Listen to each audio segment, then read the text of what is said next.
welcome, Spotty Cat.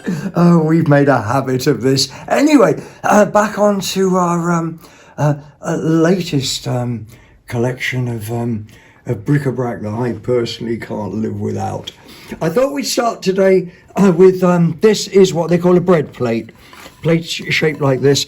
Every Victorian house had a bread plate. They didn't have sliced bread, and so they would have sliced up their and buttered their bread, and they would have put it on a plate like this. I often think, oh, we can start right again from the beginning if that's easiest. Are you sure? I've started again now. From the beginning? No, it's still on. What are we doing? Are we going from the very beginning and me repeating stuff? Or No, we're still recording, aren't we? we're still right now? Yeah. Okay, what are we going to do then? Are we going to stop? Or just carry on and show everyone what mumblers we are, really? Yeah, I don't mind that. Yeah, I know. And okay, we were back on to right then, and getting to my so anyway, bread plates. Victorians had them. This isn't particularly marked. It's Staffordshire. It's pretty classic. 1880, and I'm never too sure about lilies of the valleys. I always tend to associate them with funerals, unfortunately. Now, the next thing we're going to do, we can't remember lots of things, but one of the things we can't remember, I can't remember, is whether or not we did this before. But anyway, this came from the cat shop at the back of Brecon Market. One of my favourite things I bought last year, it was the princely sum of £2. It's what they call a Staffordshire figurine, and we got a little boy with the bird taking eggs out of the nest, which presumably he's putting in his lady friend's basket, which is pretty sad. So I've decided instead of that, he's found the bird that's fallen out of the tree, and he's climbed up the tree and he's putting the bird back in the nest. But I don't really think that's the story at all. But that is crazy. It's a really nice thing with a stream and everything running around there. A whole different world, wasn't it? Poaching is the origin of That's right. poached eggs. Yeah, poached eggs. Is that? It would be maybe that is the origin. Maybe Sue. I don't know. Poaching is a form of cooking.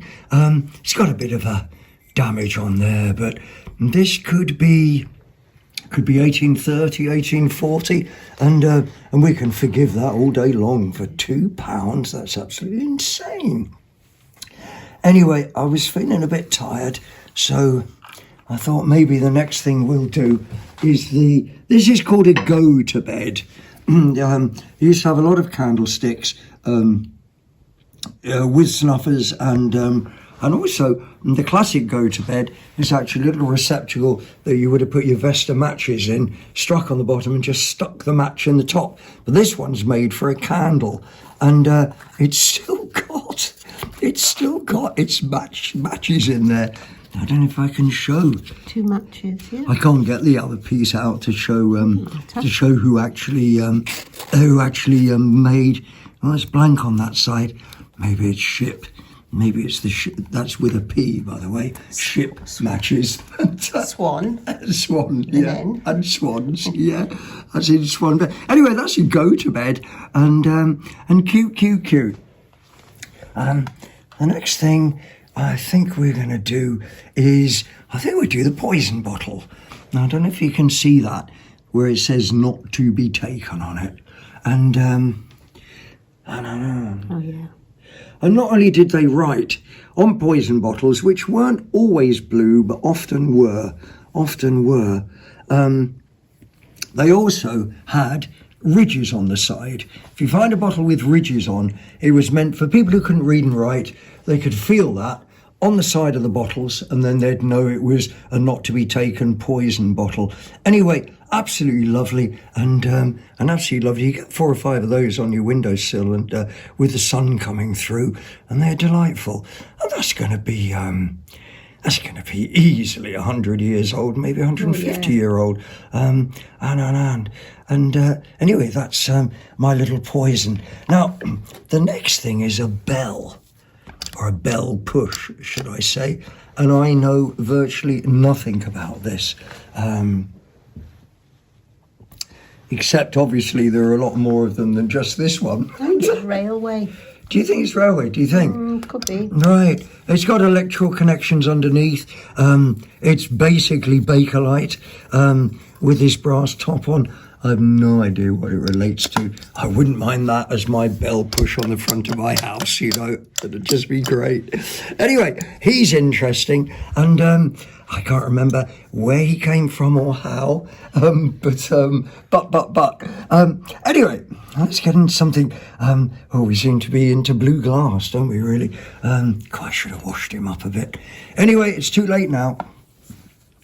Again, another bit of that classic Bagley glass that I love so much. But again, the blue's one of my favourites, just for the colours. And God, he's quite crude underneath there. See, they didn't grind this off. Maybe he's got ingrained little bits of dirt in there and bubbles. So maybe he's a bit earlier than some, you know. But I do love the colour on that. Absolutely love the colour on that.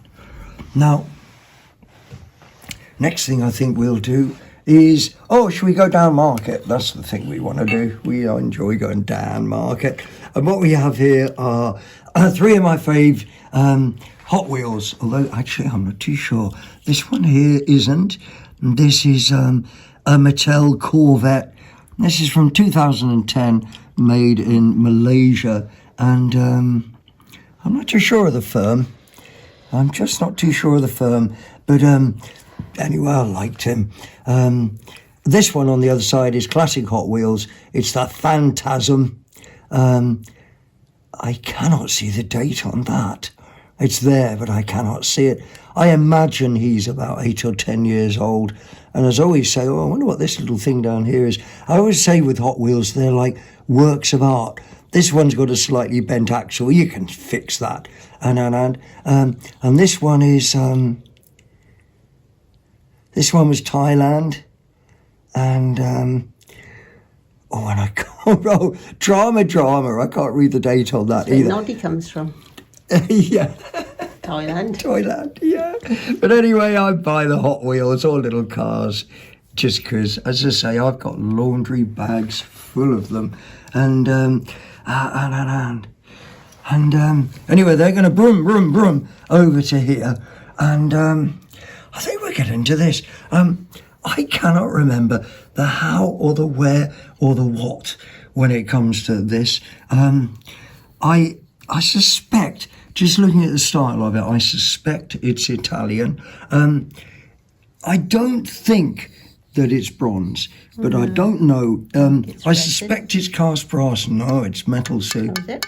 Yeah, no, absolutely. It's metal. It's got age to it. Do you know, with the base and everything, it's got a proper wooden base. No, he's cast, I think he's cast brass, but, you know, he could actually be bronze. And it's a nice sort of subject with his thing on. I like, you know, they've even got a bit of cross hatching on his creel, on his fish basket and so on. Underneath, he's on a wooden base, and he's just got a bit of felt underneath. And do you know, I can't remember where I had him from or how much I paid for him at all.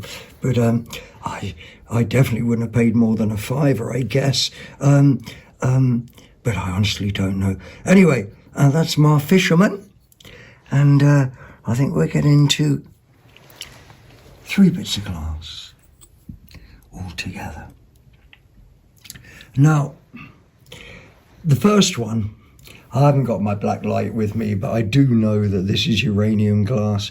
This costs £2 or £3, 1930s, classic Bagley glass, and this actually does glow. You know, that gorgeous luminescent sort of yellowy green.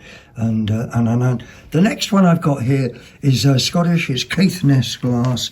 They're not particularly high value, but you know, it's British art glass, and it's got these little dots encased into the pinky glass, and a slight texture on the outside of it as well. But Caithness, not sure how old, probably about 15 years old. But out of the 3 of them, although it may not be that obvious, by far the most beautiful thing is this, which is a little, I would think that's a perfume bottle. and it's definitely not a condiment bottle anyway. Maybe for eau de cologne, I don't know. But this is all hand cut, including the top, ground down stopper. So in theory, that is quality. Absolutely quality. And that's how a stopper should work, though. And the cutting on here is exquisite. It's ground and polished on every single surface, and it was £1. If we got into values, a cut glass little perfume bottle like that, 30, 40 pounds probably, but it's all irrelevant. Put him down, right? Yeah, I will do. Yeah.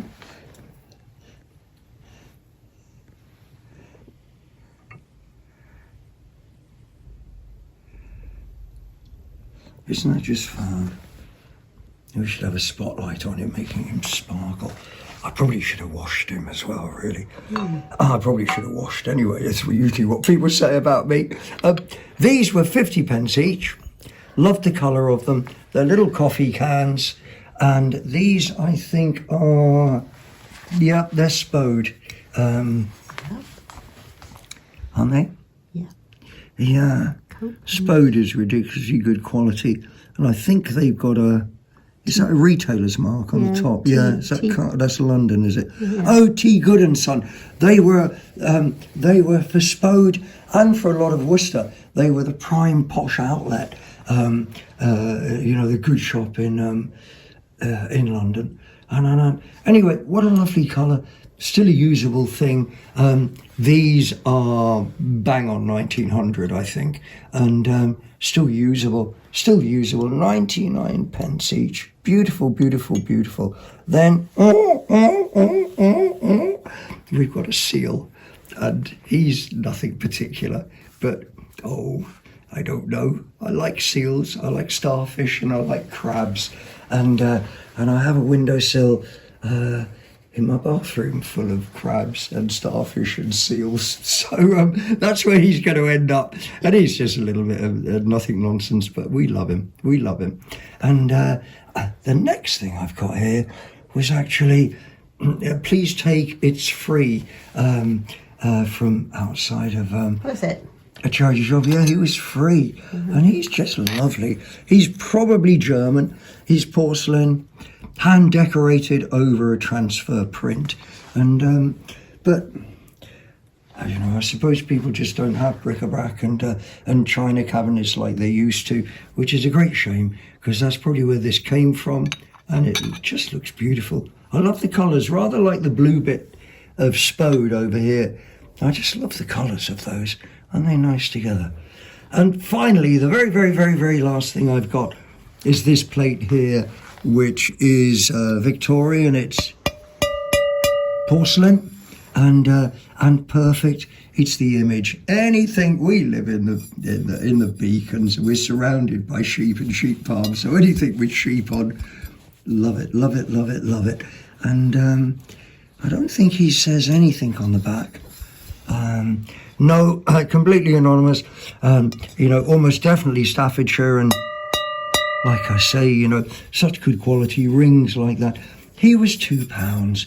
I mean, apart from the fact he's a really delightful antique, for £2 you could just use it as a plate, couldn't you? Anyway, that is about it for Spotty Cat today. So it's goodbye from me, and it's goodbye from me, our fabulous film camera lady, and we hope that you've enjoyed this, and we hope we see you next time as well. Love to all of you.